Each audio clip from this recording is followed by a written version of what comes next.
ត់បាញ់ផ្លូវទាំងរួមខ្មែរគ្មានកំហុសសៀមគ្មានសណ្ដោប្លន់យកដីខ្មែរបងតូជួមកដល់ខ្លាំងពូកាទាំងនេះក៏មិនដូនដែរដើម្បីជាខ្មែររាំងសាឲ្យបានពូខ្មែរឯណាបំពេញដីគេគ្មានប្រវត្តិទេ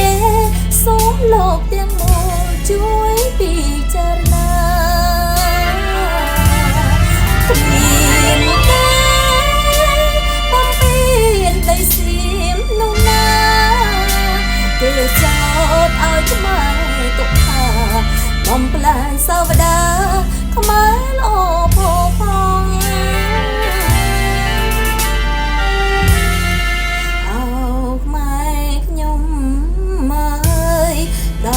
ពេលហើយយើងត្រូវក្រោកឈរក្រោកឈរក្រោកឈររួបរួមសាមគ្គីចងចាំដឹងគុណកងទ័ពលះបង់ពាំងលី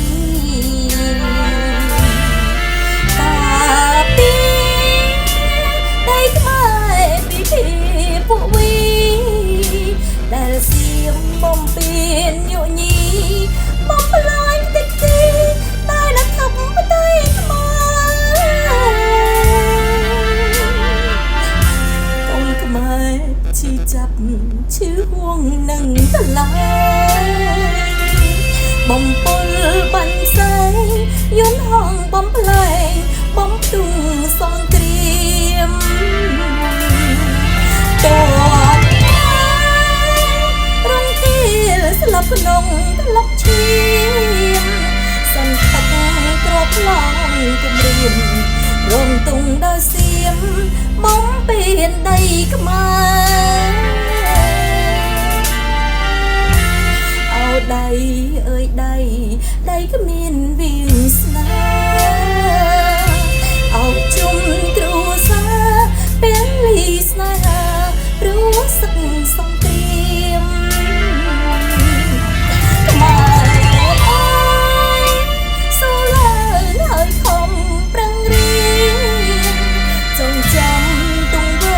ឈ្លានពាន